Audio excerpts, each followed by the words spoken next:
అమ్మా ఏం చేస్తున్నావు కవ్య? నీళ్ళు అలా పంపేస్తున్నందుకు అంటే ఇప్పుడు నీళ్ళు వస్తాయండి, అందుగురించి బిందె ఖాళీ చేస్తున్నాను. ఇప్పుడు ఫ్రెష్ వాటర్ పట్టుకుంటానండి, మళ్ళీ మొన్నటి నీళ్ళు ఎందుకు?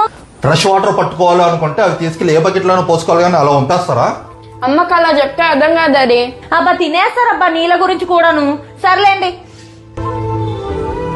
నీళ్ళు అని అంటారు ఎప్పుడు చూడు. నేను కవి ఇవాళ ఆదివారం కదా, శుభ్రంగా మాల్కి వెళ్దాం.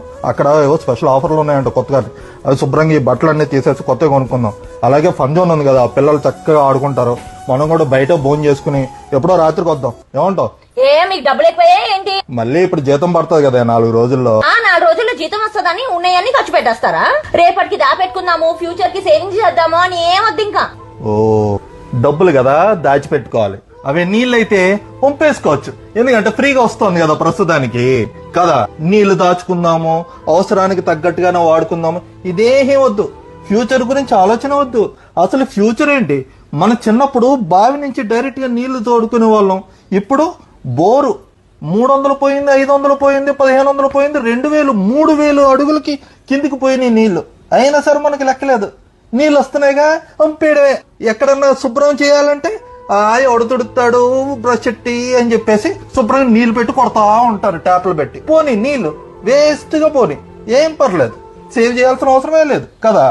అవునండి, ఇంత దూరం నేను ఆలోచించలేదు. మీరు చెప్పింది ముమ్మాటికి నిజమే. అసలే వచ్చేది ఎండాకాలం, నీళ్లు లేక చాలా మంది ఇబ్బంది పడుతున్నారు. ఇంకోసారి నీళ్ళు అలా వేస్ట్ చేయనండి. హై ఫ్రెండ్స్, నీళ్ళ విలువ ఎంతో మనం పెద్ద పెద్ద డైలాగులతో చెప్పుకోవాల్సిన అవసరం లేదు. ఎందుకంటే జస్ట్ మనం ఎండలో తిరిగినప్పుడు మనకి పెదాలు ఆరిపోతాయి, గొంతు ఆరిపోతుంది, దాహం దాహం ఎక్కడున్నాయని వెతుక్కుంటూ ఉంటాం. ఆ క్షణంలోనే మనకి నీళ్ళ విలువ తెలుస్తూ ఉంటుంది. ట్రైన్లో ఎప్పుడైనా వాటర్ బాటిల్ ఎప్పుడు వస్తాడా అని ఎదురు చూస్తూ ఉంటాం చూసారా, ఆ క్షణంలో కూడా మనకు వాటర్ విలువ తెలిసి వస్తుంది. కానీ ప్రాబ్లం ఏంటంటే అవి లేనప్పుడు మాత్రమే దాని విలువ గుర్తుపెట్టుకుంటాం. మనకు అందుబాటులోకి వచ్చేసరికి బోర్డు నీళ్ళే కదా, ఉట్టిన వస్తున్నాయి కదా అని పంపేస్తూ ఉంటాం. దయచేసి ఈ నీటి విలువ ఎంతో ఆ క్షణాన్ని గుర్తు చేసుకుని మనం జాగ్రత్త పడాలి. అలాగే మన పిల్లలకి నేర్పాలి.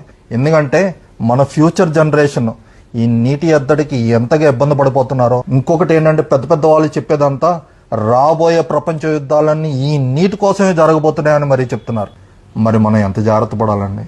Please save water.